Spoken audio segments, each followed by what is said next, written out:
आजादी के करीब 80 साल बाद मोदी सरकार ने देश के नागरिकों को इतिहास को पढ़ने का मौका दिया है। केवल पढ़ने का ही नहीं बल्कि अपनी आंखों के सामने जीने का भी मौका दिया है। ये देखने का मौका दिया है कि अंग्रेजी हुकूमत के दौर में सत्ता के खिलाफ आवाज उठाने वालों के साथ कैसा सुलूक किया जाता था। फर्क बस इतना है कि इस बार इतिहास में गांधी नहीं बल्कि गोडसे की सोच हावी होती नजर आ रही है। 18 जुलाई की सुबह जंतर मंतर पर सोनम वांगचुक अपनी आमरण अनशन के 21वें दिन में प्रवेश कर चुके थे। ये लड़ाई किसी निजी स्वार्थ की नहीं थी बल्कि देश के लाखों युवाओं के भविष्य और शिक्षा व्यवस्था को बचाने की लड़ाई थी। लगातार कई दिनों तक चले इस अनशन के दौरान धीरे धीरे छात्रों, सामाजिक संगठनों और विपक्षी दलों के समर्थन लगातार सोनम वांगचुक के साथ आने लगा। शिक्षा व्यवस्था में सुधार और केंद्रीय शिक्षा मंत्री धर्मेंद्र प्रधान के इस्तीफे की मांग तेज होने लगी। समर्थकों का मानना था कि आंदोलन भ्रष्ट और कमजोर होती शिक्षा व्यवस्था के खिलाफ एक शांतिपूर्ण सत्याग्रह है। लेकिन इस शांतिपूर्ण सत्याग्रह के अलग अलग अब मतलब निकल चुके। जी हाँ, इस प्रोटेस्ट के अलग अलग मंसूबे हैं जो कि लोगों को अब तक नहीं पता है। ये आंदोलन तो जरूर शुरू हुआ था, जैसा दिख रहा था, लोगों में क्रांति थी, सरकार के खिलाफ लोग आवाज उठा रहे थे, बच्चों के अधिकार के लिए लड़ रहे थे। ये आंदोलन बिल्कुल भी वैसा नहीं। एक तरफ वो जिनके खिलाफ सोनम वांगचुक अनशन पर बैठे थे, यानी कि सरकार, हमारी सरकार जो कि अंधी, बहरी और गूंगी हो चुकी है, उन्हें बच्चों से कोई मतलब नहीं। तो दूसरी तरफ वो लोग जो कॉकरोच जनता पार्टी के नाम का सहारा लेकर कुछ अलग ही राजनीति करने पर उतर आए। जी हाँ, यहाँ भी राजनीति चालू है। तो आप यहाँ ये कह सकते हैं कि राम मिलाई जोड़ी, एक अंधा एक कोढ़ी। क्योंकि ये प्रदर्शन अब बच्चों के भविष्य को लेकर बिल्कुल भी नहीं रह गया है। एक तरफ जहां भाजपा तिल मिलाई हुई है, डर गई है कि कहीं लोगों की आंखों पर जो अंधभक्ति का चादर चढ़ाया हुआ था वो हट ना जाए, तो दूसरी ओर असली मुद्दा से ये प्रोटेस्ट अब भटक चुका है। ये मुद्दा केवल हिंदुओं के देवी देवताओं के अपमान पर जाकर अटक गया है और केवल अल्लाह के प्रचारक के रूप में ये जो पार्टी है, कॉकरोच जनता पार्टी, अब एक मुद्दा विहीन हो चुका है, केवल और केवल अल्लाह के प्रचारक बनकर रह गया।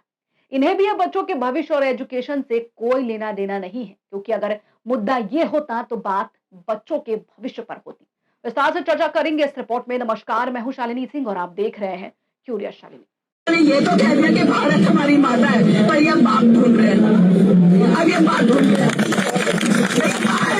तो बाप नहीं होगा, तो बाप को हमें ढूंढ रहे हैं।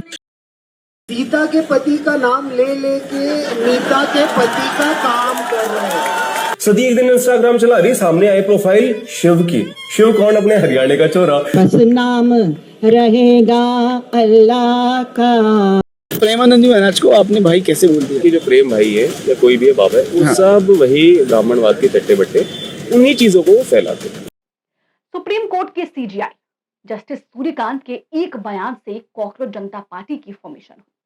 रातों रात लाखों करोड़ लोग सीजेपी से जुड़ते चले गए। माहौल ऐसा लग रहा था कि अब देश में जनता जाग चुकी है। एक चिंगारी उठी तो लगा भ्रष्ट नेता और अधिकारियों की दादागिरी अब नहीं चलेगी। लोग अपना मुद्दा रखने लगे, खुलकर सरकार से सवाल करने लगे। सरकार भी प्रेशर में आ गई और इतना डर गई कि कॉकरोच जनता पार्टी का ऑफिशियल ट्विटर अकाउंट ही बंद करा दिया गया। लेकिन फिर से इन पार्टी को एक बड़ा ब्रेक थ्रू मिला जब नीट पेपर लीक का मामला सामने आया। फिर क्या था, धीरे धीरे लोग जंतर मंतर पर प्रदर्शन करने के लिए आने लगे, शिक्षा मंत्री के इस्तीफे की मांग करने लगे और इसी बीच कॉकरोच जनता पार्टी को मिला एक हुक्म का इक्का। सोनम वांगचुक, दुनिया को आइस स्तूप जैसी अनोखी तकनीकी देने वाले मशहूर इनोवेटर और शिक्षा सुधारक सोनम वांगचुक ने छात्रों के भविष्य की लड़ाई अपने कंधों पर उठाया और ये कहा कि जब तक बच्चों को इंसाफ नहीं मिलेगा, मैं आमरण अनशन पर रहूंगा। लेकिन बड़ी दुर्भाग्य की बात यह रही कि सोनम वांगचुक अनशन पर थे और उन्हीं के सामने बाकी कॉकरोच जनता पार्टी के लोग इस आंदोलन में उनका समर्थन करने के बजाय उन्हीं के सामने समोसा, कचौड़ी, छोले भटूरे और न जाने क्या क्या खाने में मस्त। और सबसे हैरानी की बात यह रही कि अब ये पार्टी मुद्दा विहीन हो चुकी। उनके जो लोग हैं अब हिंदू देवी देवताओं के आलोचना करने में लगे। मर्यादा पुरुषोत्तम श्री राम का बेइज्जती किया जा रहा है। यहाँ तक कि भगवान शिव और पार्वती के रिश्तों का भी मजाक उड़ाया जा रहा है। सदी एक दिन इंस्टाग्राम चला रही, सामने आई प्रोफाइल शिव की। शिव कौन? अपने हरियाणा का चोरा।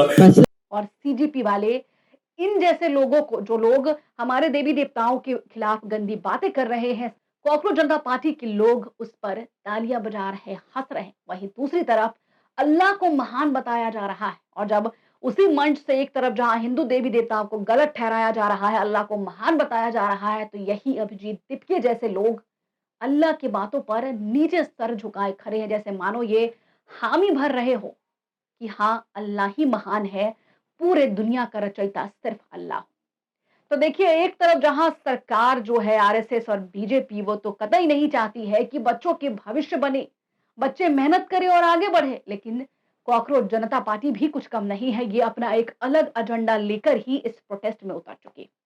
आपको बता दें कि इसी बीच 18 जुलाई की रात और 19 जुलाई की सुबह दिल्ली पुलिस ने जंतर मंतर पर पहुंचकर सोनम वांगचुक को वहां से हटाया, वो भी बिना किसी सरकारी कागजात के, बिना किसी सरकारी इजाजत के। ना कोई किसी भी अधिकारी के पास पोशाक था, ना ही आई कार्ड था। जबरन उजले चादरों में लपेटकर सोनम वांगचुक को वहां से ऐसे हटाया गया मानो जैसे किसी अंग्रेजी हुकूमत चल रही हो, कोई फिल्म का सीन चल रहा हो जो कि सरकार के खिलाफ जाएगा, उसे वहां से फौरन रफा दफा कर दिया जाए। बाद में पुलिस ने यह कहा कि यह कदम उनकी स्वास्थ्य सुरक्षा को लेकर उठाया गया है। वहीं आंदोलन से जुड़े लोगों ने आरोप लगाया कि उन्हें जबरन हटाया गया है और शांतिपूर्ण प्रदर्शन को बल प्रयोग के जरिए समाप्त करने की कोशिश की गई। घटना के बाद सोशल मीडिया और राजनीतिक गलियारों में बहस तेज हो गई। सरकार के आलोचकों ने आरोप लगाया कि शांतिपूर्ण आंदोलन को दबाने की कोशिश की गई, जबकि सरकार के समर्थकों का यह कहना था कि लंबे समय तक भूख हड़ताल से स्वास्थ्य के लिए गंभीर खतरा हो सकता था, इसलिए प्रशासन ने आवश्यक कार्रवाई की। दिल्ली पुलिस ने अपने पक्ष में कहा कि उसने अदालत के निर्देशों और जो डॉक्टरों ने उन्हें सलाह दी उसके अनुसार न्यूनतम बल का प्रयोग किया। हालांकि प्रदर्शनकारियों ने दावा किया है कि कोई स्पष्ट आदेश नहीं दिखाया गया। ना कोर्ट ने कहा था कि उन्हें उठाकर सीधे तुम अस्पताल में जाकर भर्ती कर दो, किसी से मिलने का इजाजत नहीं दो। ना ही ये कहा था कि उन्हें वहां से उठा दिया जाए। कोर्ट ने केवल ये कहा था कि एक सरकारी डॉक्टर वहां पर रहना चाहिए जो कि सोनम वांगचुक का ख्याल रख सके। तो अब सवाल ये उठ रहा है कि आखिर क्यों सरकार नहीं चाह रही है कि सोनम वांगचुक और वो हजारों लोग जो सही मायने में बच्चों के भविष्य के लिए लड़ रहे, वो तमाम पेरेंट्स जो सही मायने में अपने बच्चों के लिए नीट पेपर लीक का जवाब मांगना चाह रहे हैं, उन सबको क्यों वहां से हटाने की कोशिश की जा रही। देखिए, बात बड़ी सीधी है। जनता जानती है कि सरकार गूंगी, बहरी और अंधी हो गई है। ये बस अपने आप को बड़ा दिखाने में लगी है, ये बस पैसे खाने में लगी। लेकिन ये बात भी अब जनता को समझनी चाहिए कि ये सरकार तब तक नहीं सुनेगी जब तक लोग इनके लेवल पर गिरकर नहीं जाएंगे। अगर ये प्रोटेस्ट वाकई में नीट से रिलेटेड बच्चों के लिए था, तो फिर यहाँ पर धर्म क्यों लाया जा रहा है? यहाँ पर धर्म पे बातें हो रही हैं, हिंदू देवी देवताओं को गाली दिया जा रहा है, अल्लाह का प्रचार किया जा रहा है। और जब हिंदू देवी देवताओं को गाली दिया जा रहा है तो कॉकरोच जनता पार्टी के जो अध्यक्ष है, जिन्होंने फॉर्मेशन किया है, वो भी वहां पर ताली बजाकर हंसते हुए नजर आते हैं। तो फिर आप ही सरकार को एक मुद्दा दे रहे हो। लोग खुद भड़केंगे, लोग इस बात से गुस्सा होंगे, लोग इस बात से इस प्रोटेस्ट का समर्थन नहीं करेंगे क्योंकि इस प्रोटेस्ट के अंदर हिंदू देवी देवताओं का अपमान किया जा रहा है। तो आखिर क्या चाहते हैं अभिजीत दीपके? आखिर क्या चाहते हैं वो तमाम कॉकरोच जनता पार्टी के लोग जो इस प्रोटेस्ट का हिस्सा बनकर उभरे थे? शुरुआत में ऐसा लग रहा था कि अब नीट पेपर लीक और उन तमाम पेपर लीकों का जवाब जनता लेकर रहेगी, वो तमाम लोग लेकर रहेंगे जो जंतर मंतर पर प्रोटेस्ट कर रहे हैं। लेकिन अब सही मायने में देखा जाए तो ये कॉकरोच जनता पार्टी के लोग भी अब एक राजनीति कर रहे हैं। दिशा बदल गई है प्रोटेस्ट की। ये लोग सीधे सीधे हिंदू देवी देवताओं की बेइज्जती करने पर उतर आए हैं। लेकिन ये सवाल उठ रहा है कि आखिर क्यों? जब मुद्दा बच्चों का है, मुद्दा बच्चों के भविष्य से जुड़ा है, मुद्दा बच्चों के आगे चलकर पेपर लीक फिर से ना हो उससे जुड़ा हुआ है। मुद्दा ये है कि पेपर लीक ना हो ताकि डिजर्विंग कैंडिडेट को एक पद मिल सके, उन्हें अपने मेहनत का वो मुकाम हासिल हो सके।